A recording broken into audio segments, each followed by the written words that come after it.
Above Life's Turmoil by James Allen, Chapter 9. Thought and Action. As the fruit to the tree and the water to the spring, so is action to thought.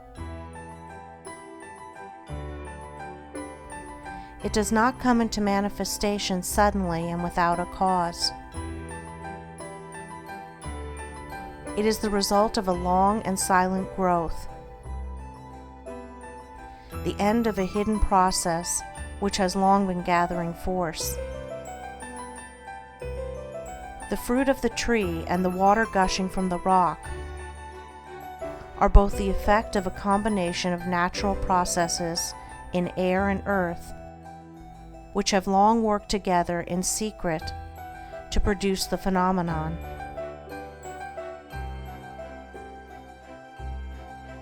And the beautiful acts of enlightenment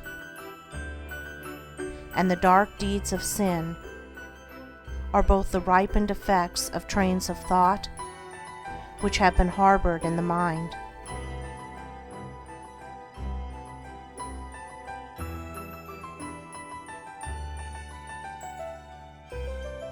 The sudden falling, when greatly tempted, into some grievous sin by one who was believed, and who probably believed himself, to stand firm, is seen neither to be a sudden nor a causeless thing, when the hidden processes of thought which led up to it are revealed.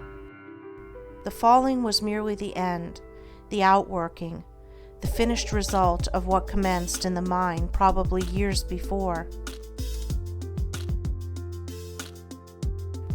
The man had allowed a wrong thought to enter his mind, and a second and a third time he had welcomed it and allowed it to nestle in his heart.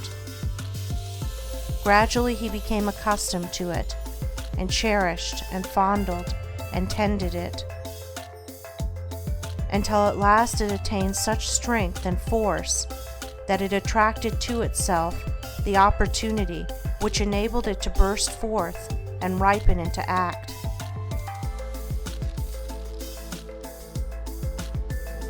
As falls the stately building whose foundations have been gradually undermined by the action of water, so at last falls the strong man, who allows corrupt thoughts to creep into his mind and secretly undermine his character.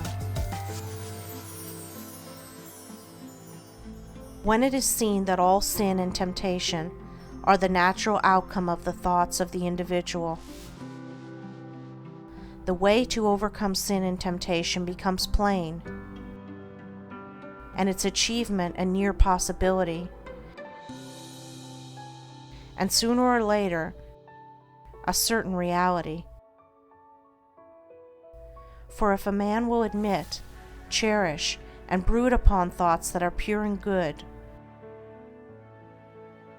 those thoughts, just as surely as the impure, will grow and gather force, and will at last attract to themselves the opportunities which will enable them to ripen into act. There is nothing hidden that shall not be revealed, and every thought that is harbored in the mind must, by virtue of the impelling force which is inherent in the universe, at last blossom into act good or bad according to its nature.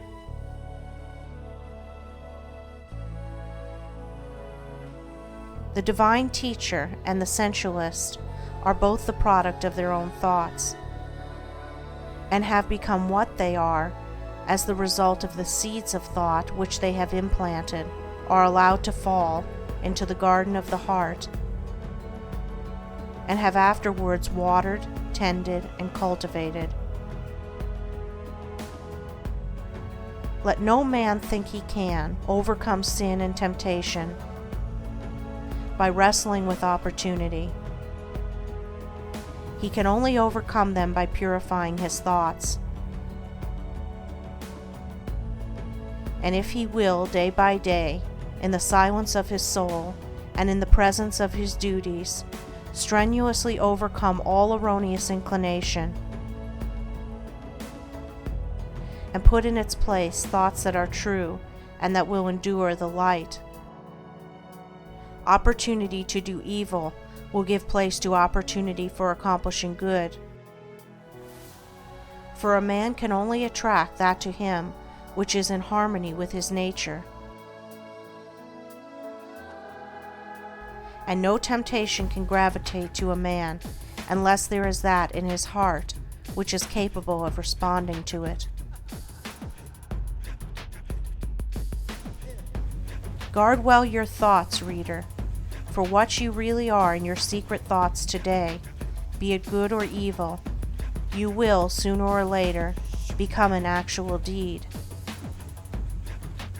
He who unwearyingly guards the portals of his mind against the intrusion of sinful thoughts, and occupies himself with loving thoughts, with pure, strong, and beautiful thoughts, will, when the season of their ripening comes, bring forth the fruits of gentle and holy deeds,